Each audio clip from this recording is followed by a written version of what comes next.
Radio Rahim with the Juggernaut Joe Joyce. Listen, you've come again at this fight. Like 5 months really isn't a ton of time unless you're sure. What made you sure that you didn't need anything between the first fight and this rematch? Because I've shared the room with him. I knew I've made loads of mistakes in the previous camp that I've made right this time. I wasn't like a million miles off from victory. I mean, if the eye hadn't closed up like it did, I could have gone on. I had plenty more in the tank. And after the fight, I wasn't that hurt or anything. So I think a few adjustments, well, a lot of adjustments I've made in the camp. And I feel confident in going back in there with him now. You mentioned that your focus is better and that you're approaching the fight with a different mentality. Did you feel like you were distracted in the first fight? Not really distracted, but I wasn't quite prepared. I think for his style and his power. I was quite surprised with like the accuracy and speed of his left hand. And so it wasn't underestimating him, but maybe I wasn't quite prepared as I should, and maybe overlooking him a bit, or like, you know, it's tough to be in this position when you get caught up with the hype of everyone, like saying you, like putting you in a certain bracket. You know, oh, he's got this chin, and oh, who's he fighting next and stuff. So I just need to remain level-headed and switched on in this fight, and I'm sure I'll get the win. You sound like you're saying you believe in your own press or your own hype, as you know they say. It's hard not to. Like when you're in this position, then it's hard. Like you don't know what it feels like. So, but I think, I'm just more dedicated and focused on what I'm doing, especially in camp. I've had a great camp, and I've made changes, and I've already shared the ring with him, so I know what he's about.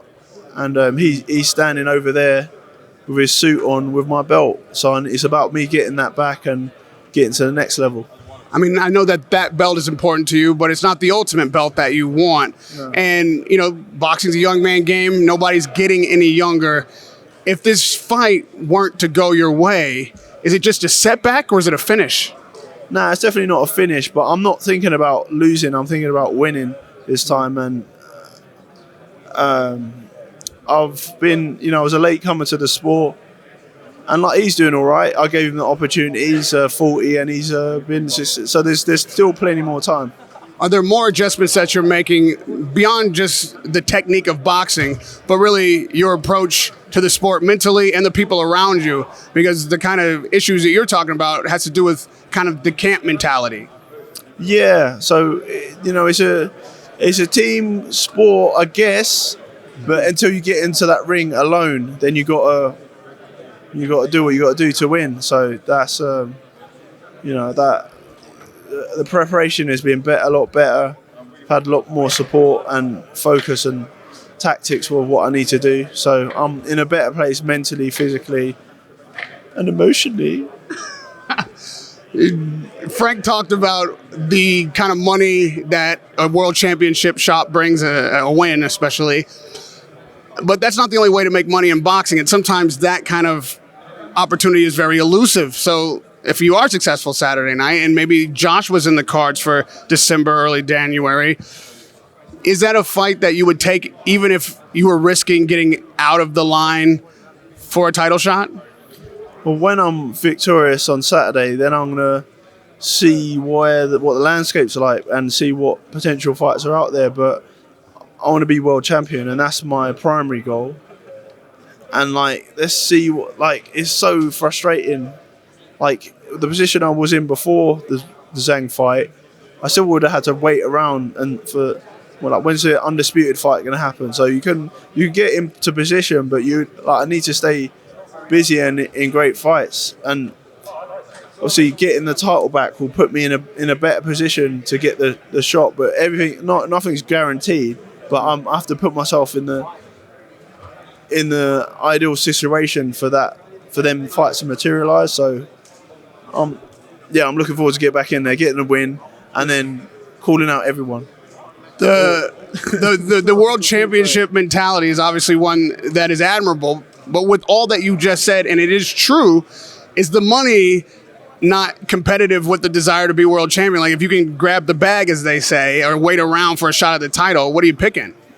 Well, money makes the world go round, and yeah, obviously that's part of the success and the part of being heavyweight champion, that you get them opportunities to make a lot of money. So that's where I want to be. Like, I got in boxing, especially amateur boxing, to get a medal, Olympic medal. So that was my long-term goal, and my long-term goal in the professional, while I got into professional boxing, was to become heavyweight champion. So obviously, I need to get those. That's where I'm headed. But obviously, along the way, you can't, to do things in life. The belt's not going to pay your bills. So you need to. It's entertainment industry, and you need to obviously set yourself up for life, because it's a short career, and I haven't got that much time left. So I need to capitalise on, get the money as well as the belt. And so, the belts, right? If that Joshua opportunity came, what do you have for him? How does Joe Joyce approach that fight? Well, I don't want to look too far ahead, but yeah, if obviously that's a shot opportunity for him to get back in the mix. So. I don't want to look too far, but let me just deal with Zhang, please. Yeah. I don't want to be thinking about Joshua, like, mate, allow it. I spotted Jack Hong. He was, what's he from? Uzbekistan, I think? Yeah. Yeah. But yeah, and a couple of other southpaws. And so, I mean, it's hard to mimic Zhang's size and his style. How were you able to prepare differently for this fight in that way?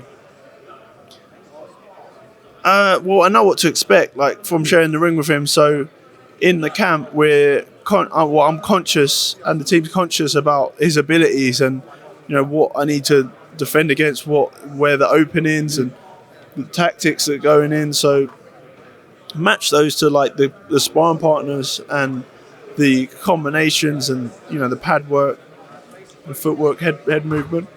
It's all catered to Zhang's style. So that's what will help me be successful on Saturday. He says he's making big changes. Even you said, like, the difference in the way he's approaching camp, the conditioning, strength conditioning, all this stuff. Do you expect that it will be the same fighter as the first time? Or are you ready to adjust if it's not? No, because I've heard his interviews where he's saying that he's critiqued his performance, and then from that, where I've been successful, he's going to be working on. So it'll be a bit of fight. And lastly, the one thing that... It'll be a tougher fighter, yeah. Right. Tougher fight this time. Tougher fight, yeah. We talk about the eye. He said he's targeting the eye. That's not something you can train, just the tissue around your eye socket. Are you concerned at all that your eye is 100% healed, and that if he is targeting the eye, that we could have a repeat of what we saw last time, even if you're ahead in the fight? Well, I was fine. It's healed within a week or two, and it was only bruising, so... obviously, I'll have to get away from. But he could be bluffing. He could be saying he's going to target the eye and do something else. So I need to be prepared for anything that he throws. You think that's still clean sportsmanship? You're okay with a fighter saying, I'm going to target the eye? Well, it's boxing. It's about hitting people. So at the baseline, it's like, I don't know. You want to get all the weapons in cotton wool or something. Like, it's a tough man sport.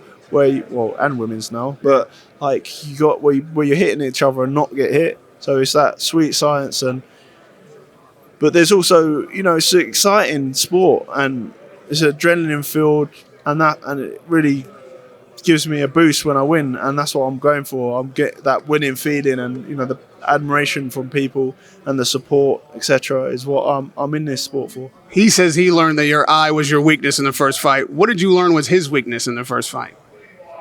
I'm not going to give anything away, because he's probably going to be listening to this and translating it, so I don't want to give anything away. No details. He's come to end your career. What is your response to that? I'd like to see him try.